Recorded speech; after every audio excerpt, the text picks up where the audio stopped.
If you don't know what an open drive strategy is, it's very simple.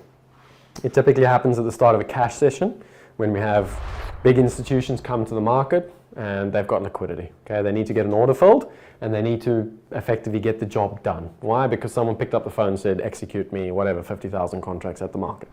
And in that instance, we typically get what we call an open drive. The market needs to effectively move in one direction as that order is being filled. Now, these are the 5 textbook characteristics you will typically see with an open drive. Now again, everyone's textbook characteristics differ. This is how I interpret an open drive. In other words, when I see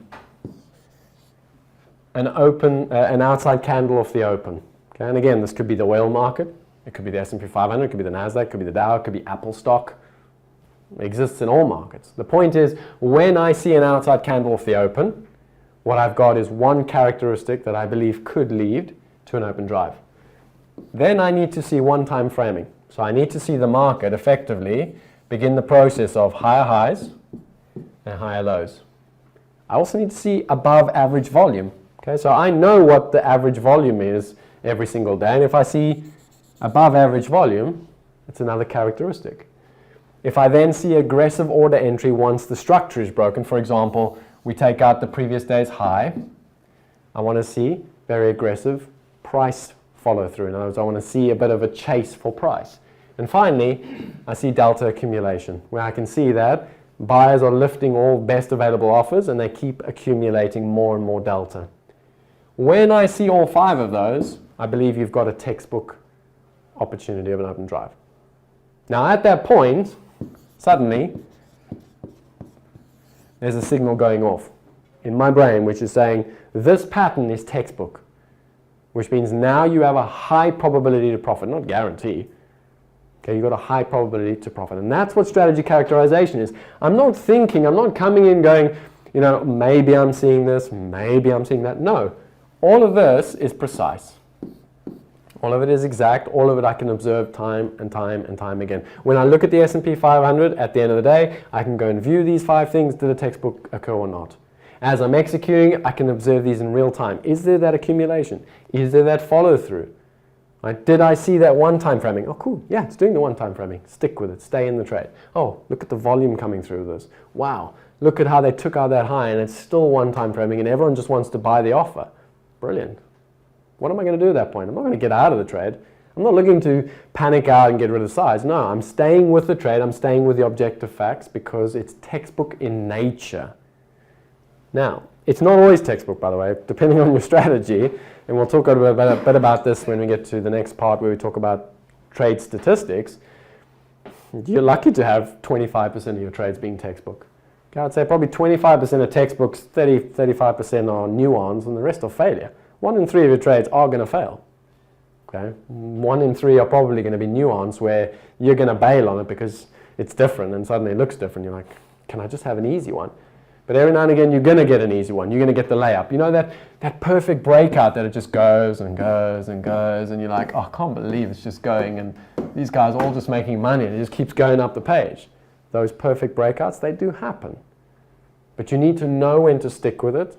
And you need to know when this isn't the right one. That's the purpose of strategy characterization. Okay, so this is what it looks like, by the way. This is the textbook example. Very pretty. It just goes up in one-time frames, breaks the structure, aggressive order. Okay, we can see nice volatility through the break. We can see the nice above-average volume. We can see the nice delta accumulation. It just does everything in a picture-perfect fashion. Now, when people teach strategies, this is what they show you. They show you all the textbook ones. They say, all you do is you buy it there and you make money there and then buy my course. Okay? Now the reality is that unfortunately it doesn't always work that way. Okay, and that's when we start to get on to, again, another example of it. Nice and clean through the structure. I'm not going to explain the lines on it, don't worry, we'll get to that a little bit later on. I just want to give you an idea of this. But then every now and again it does something like this. Okay, still an open drive, still meets 3 of my characteristics, but all of a sudden it spends an hour sideways trade when it's making a structured breakout. Okay, it's taken out the previous day's low and yet we now spend an hour just two-way trade. I don't want to see that. That's not right. That's not textbook. That's nuance. Okay, now in a nuanced situation, unfortunately, heat of the moment, if I haven't experienced nuance, what's my monkey brain going to do? oh no, this doesn't feel right. Or maybe you should take profit. Oh, it's not a target yet. Or let's scale down a little bit. But you deal with enough nuance.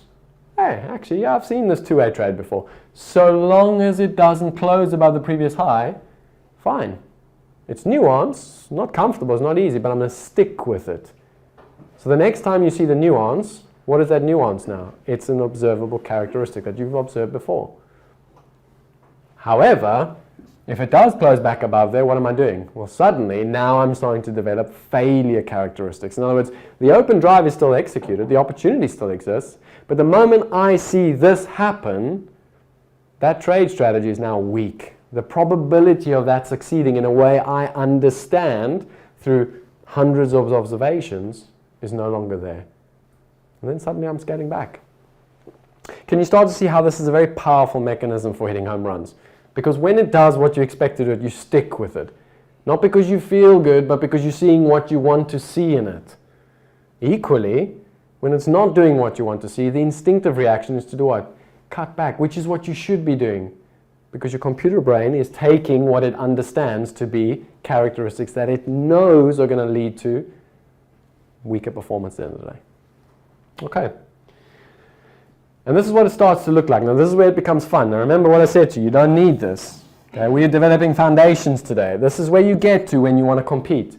Because what I want to know as a trader now, because I'm becoming clever, at least I like to think I'm becoming clever, okay, is I want to know typically how often I'm seeing a certain characteristic exist, because there's a priority in which things occur. In other words, for a breakout, if you ask me what's the most important priority for a breakout, it's got to be high volume. Why? Because we need to see mass participation.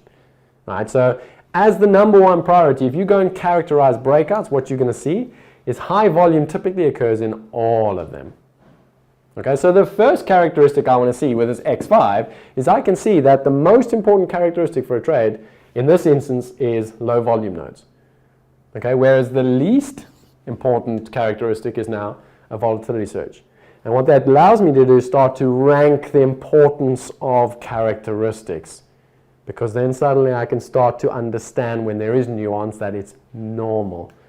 Okay? So what we start doing is we start coloring in our textbook observations, we start coloring in our nuance observations, and we start coloring in our failure observations.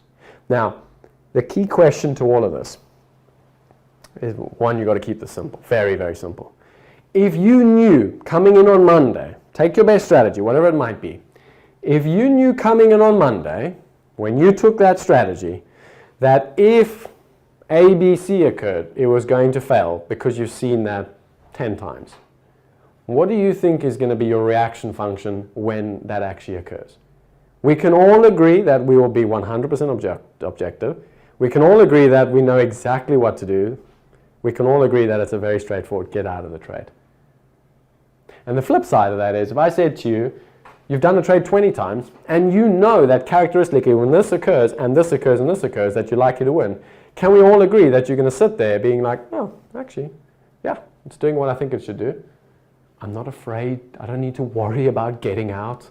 I'm not scared if suddenly it comes back one price and my P&L goes down by $10. We stop thinking emotionally and we start just being rational based on the characteristics. And that's what strategy characterization is. It's using the objective variables to keep us in a trade, to allow us to leverage on our good trades that we understand, to help us to reduce on the trades we don't understand, and ultimately get out when it's not working. That's what textbook nuance and failure is all about.